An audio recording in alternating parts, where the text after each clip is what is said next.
Unang pangutana na ako, ma'am, controversial mo kung nakarong si Manawa. Pagani, gud ba ako ang mahumaning controversial din kay sikat na mo po kay si Elias God. Unya, ang hitabo man gud ron, natingala ang tanan kay nihawa man siya kay Sir Edward. So, unsa maghihinungdan ana, ma'am, sa imong kabahin, ma'am, sa imong nahibuluan, ma'am?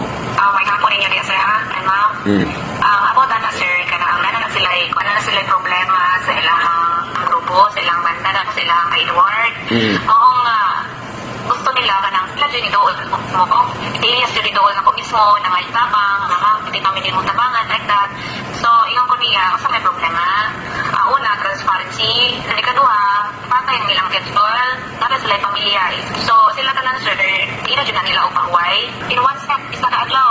Kanta bila si Elias og 25 song to 30 song. Unya, way pahuway. 30 days, di mo siya pa sayaw niya.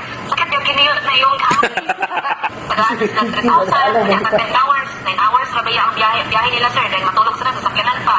Dayon, ang pagkaon nila, sila pa yung mapalit, mas sila pa yung mapanisir. So, man lang nila pag-support sa ilang pamilya.